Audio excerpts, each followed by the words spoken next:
Thank you so much, William. It's great to be back here in Black River Falls today. Thank you so much to William Garcia, our hardworking and fearless third CD chair.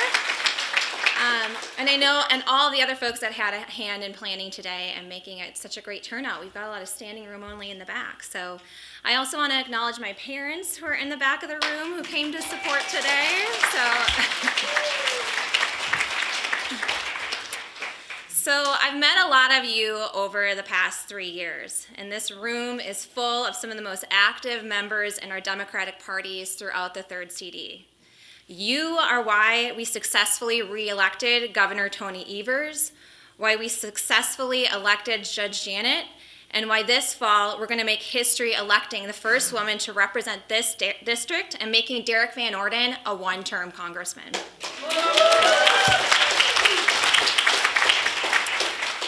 So since most of you have heard my stump speech or my story many times, I'm not going to bore you with that today, but I want to focus on what it's going to take to win this seat and to share a few stories with you from the past several months out on the campaign trail. So last summer when I announced my campaign, I spent the better part of it hosting cookouts in communities all throughout the third CD. And I very much tried my best to get to every single county fair. And a story that I'll share with you is I was in Richland County, a pretty rural part of our district, and I went to the Richland County Fair at the Dem booth, but I didn't stay at the Dem booth the whole time because folks that are at the county fair, they want to go on rides, they want to eat cheese curds, they're not necessarily there to talk about politics. So whenever I'm at the county fair, I make it a point to get out to the dairy and beef barns and to talk to farmers because otherwise it's tough to get connected with those folks sometimes because they're busy working on their farms.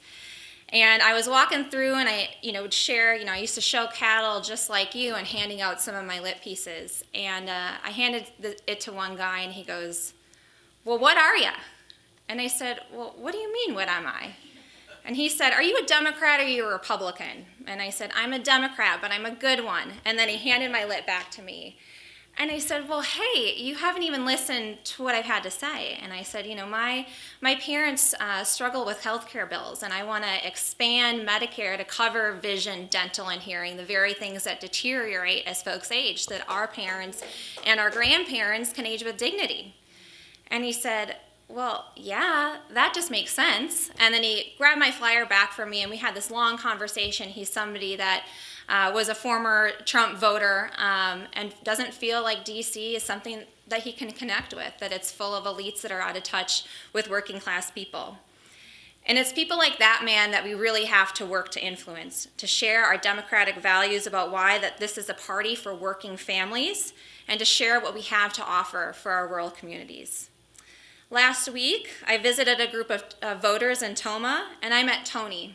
Tony is a Navy veteran who has been supporting my campaign, but we hadn't yet met in person. Tony identifies as an independent.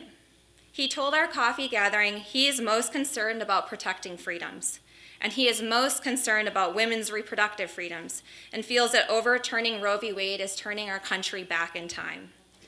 He's also concerned about voting rights and the Republican Party's attempt to stifle folks from getting out to vote.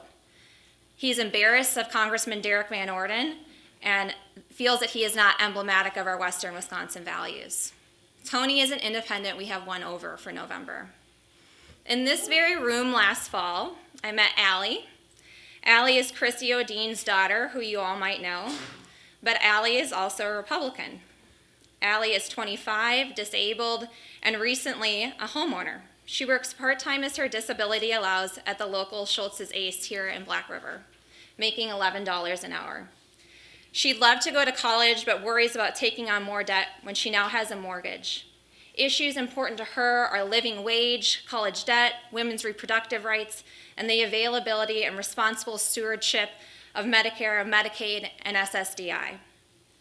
When we met, she told me her party identity, and I promised her that the only way to turn our country around is to work together, that we've got to bleed a little purple to save our democracy. She later told her mom that she's voting for me because she gets us. This campaign has got to be about we and not me. And these kinds of stories are the exact kinds of voters that we need to pull into the big tent that we call the Democratic Party and off the sidelines. This is a district that voted for Obama before they voted for Trump. We can influence swing and independent voters with a working class message like mine. And statistically, we have to win this seat. I'm the daughter of dairy farmers and grew up in 4-H showing registered Holsteins. The first office I ever held was president of my 4-H club. And that bears a lot of credit to people in this district, and maybe even more than a career politician. I won 11 out of 19 counties in the primary last cycle because people saw themselves within me, having had to sell our cattle because of the price of milk and competition with larger dairies. My family has lived those same hardships like many in the 3rd CD. As a small business owner, I've felt the effects of inflation. I've lost business to corporations selling cheap foreign goods and price gouging consumers off the backs of their workers. As a waitress, I understand the struggles of hourly work and what it means to earn a living wage. In Congress, I'll fight to get a $15 minimum wage passed and work to pass the PRO Act in Congress to restore worker power in Wisconsin and undo the work that Scott Walker and his cronies did with Act 10. You'll find that most of my primary opponents and I share similar policy beliefs. You can find the nitty-gritty of mine on my campaign page, which isn't written by my fancy consultants, it's in my own words.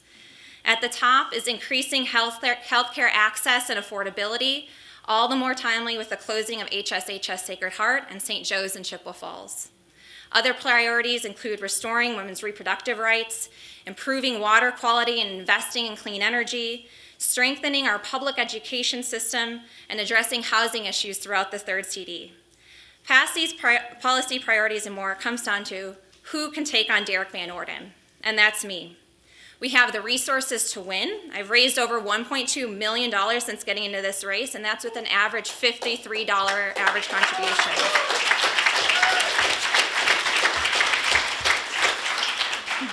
The support in my campaign comes from regular folks like you, many of you who have supported my campaign for Congress, not the dark money that DVO is funded by. We need those resources to be able to communicate with voters in a greater way and to get our message out. We have the infrastructure to win. We're already putting together our county captain program, expounding upon our successes last cycle that helped place me solidly 2nd place in the primary despite being significantly outspent by others.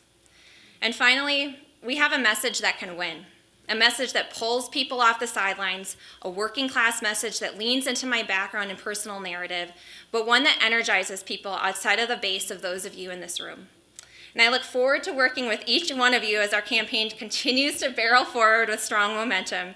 We're in the midst of planning our 19 county district tour, recruiting our county captains, and moving into the phase of voter engagement. I'm so energized and excited to do this all with you and to flip this seat back to blue in November. So thank you.